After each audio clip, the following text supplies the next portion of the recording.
आज की वीडियो में हम लोग जानेंगे दारोगा कैसे बने।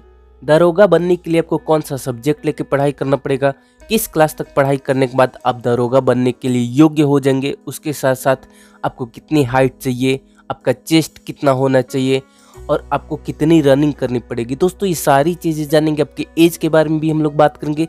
तो अगर आप दारोगा बनना चाहते हैं, आप इस बारे में जानना चाहते हैं, तो आप बिल्कुल सही वीडियो देख रहे हैं। आप अपना थोड़ा सा कीमती समय निकाल के इस वीडियो को पूरा अंत तक जरूर देखिए, आपको बहुत कुछ जानने को मिलेगा।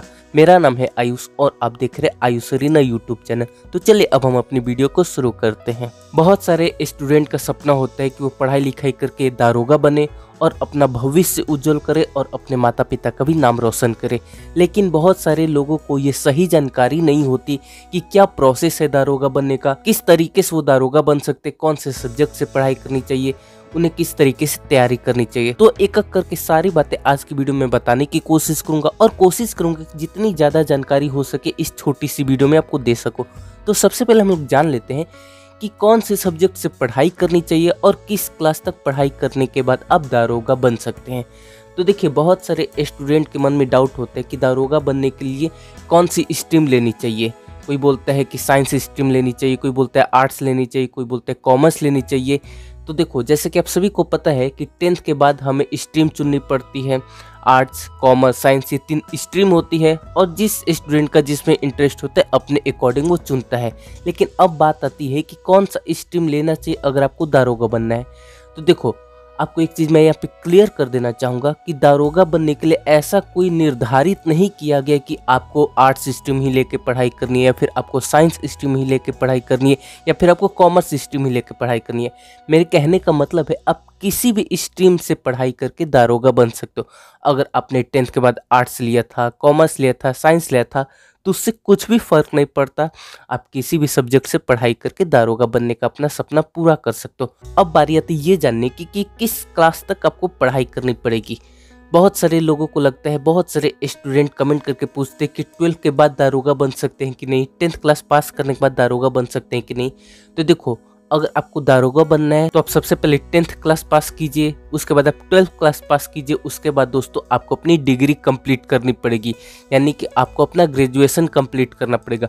ग्रेजुएशन आप कोई भी सब्जेक्ट ले सकते हो, आप बीए कर सकते हो, बीकॉम कर सकते हो, बीएससी कर सकते हो, बीटेक कर सकते हो। इन सभी के ऊपर मैंने वीडियो बनाई है और इन सभी की फीस के भी बारे में बताया, तो आप वो वीडियो जाके देख सकते हैं। तो आप किसी भी स्ट्रीम से ग्रेजुएशन कंप्लीट कीजिए, उसके बाद जब भी वैकेंसी आप उसमें अप्लाई कर सकते हैं। ऑनलाइन अप्लाई होता है, उसके बाद आपका एग्जाम होगा, रिटन टेस्ट होगा, उसके बाद आपका फिजिकल टेस्ट होगा। उसके बाद अगर आपने अच्छी तरीके से सब कुछ क्लियर कर लिया तो आपका सिलेक्शन हो जाएगा। हमने अभी तक 2 बातें जानी कि किस क्लास तक आपको पढ़ाई करनी चाहिए और कौन से सब्जेक्ट से पढ़ाई करनी चाहिए। एक और बात मैं यहाँ पे बता दूँ कि इसमें मिनिमम मार्क्स की कोई भी वो रिक्वायरमेंट नहीं है कि आपका मिनिमम 50% होना चाहिए या फिर 60% होना चाहिए। अगर आपके मार्क्स थोड़े कम है तब भी आप एलिजिबल हो। आपको बिल्कुल भी परेशान होने की जरूरत नहीं है कि आपके मार्क्स कम है तो आप दारोगा बन सकते हो कि नहीं। बिल्कुल बन सकते हो, बस आपको अच्छी तरीके से जो एग्ज़ाम होगा उसे क्लियर करना होगा, जो फिजिकल टेस्ट है, रनिंग वगैरह होता है उसको आपको क्लियर करना होगा। अब बारी आती है ये जानने की कि किस तरीके से तैयारी करेंगे। उसके बाद हम लोग हाइट के बारे में जानेंगे। तो देखो, सबसे अच्छा तरीका होता है किसी भी एग्ज़ाम को क्लियर करने का। अब जिस भी एग्ज़ाम के लिए तैयारी करना चाह रहे हो, मान लो कि आपको दारोगा बनना है, तो अब जिस भी राज्य से हो उस राज्य में जो भी दारोगा की जो पहले वैकेंसी आई हुई होगी उसमें जो एग्ज़ाम हुआ होगा, तो उस एग्ज़ाम में जो क्वेश्चन पेपर आया था उस पेपर को आप जुटाने की कोशिश करो। उस क्वेश्चन में आप देखो कि किस तरीके से उसमें क्वेश्चन है, किस लेवल का क्वेश्चन है, किस तरीके से क्वेश्चन पूछा गया है। इस तरीके से आप देखोगे तो आपको एक आइडिया मिलेगा कि हाँ, इस तरीके से तैयारी करनी है। और सबसे इम्पोर्टेंट बात, आप उस क्वेश्चन को प्रैक्टिस करोगे तो आपको खुद का लेवल पता चलेगा कि आपसे कितने क्वेश्चन सॉल्व हो पा रहे हैं, आपको कितना टाइम लग रहा है। जो भी आपके वीक पॉइंट्स है उस पर आपको मेहनत करना होगा, जो आपकी स्ट्रेंथ है उसको बनाए रखनी होगी। तो इस तरीके से आप प्रैक्टिस करते रहोगे, अपनी तैयारी करते रहोगे, तो आपका धीरे धीरे लेवल बढ़ता जाएगा। और दारोगा में भर्ती होने के लिए रिटेन तो इम्पोर्टेंट है, उसके साथ साथ आपको अपनी फिजिकल पे भी ध्यान देना होगा। आपको दौड़ वगैरह की प्रैक्टिस लगातार करते रहनी होगी। अब हम लोग बात कर लेते हैं कि हाइट की, कि कितनी हाइट होनी चाहिए। तो देखो, जो वैकेंसी आती है दारोगा की हर राज्य में अलग अलग आती है और हर राज्य के अकॉर्डिंग इसकी जो हाइट होती है थोड़ी सी ऊपर नीचे होती है। हालांकि जो नॉर्मल हाइट होती है वो मैं आपको बता दूं 168 सेंटीमीटर होती है। 168 सेंटीमीटर। किसी किसी राज्य में इसमें आपको 2-3 सेंटीमीटर कम हो सकते हैं, फिर किसी किसी में 170 सेंटीमीटर हो सकते हैं। और उसके साथ साथ दोस्तों आपके चेस्ट की बात करें तो जो मेल कैंडिडेट है उनके लिए जो चेस्ट की जो मेजरमेंट होनी चाहिए 79 सेंटीमीटर नॉर्मल पोजीशन में, और एक्सपेंशन करने के बाद आपका 84 सेंटीमीटर होना चाहिए। फीमेल की हाइट की बात करें तो फीमेल में जो हाइट होती है 152 सेंटीमीटर होती है, इसमें भी थोड़ी सी ऊपर नीचे हो सकती है आपकी स्टेट के अकॉर्डिंग।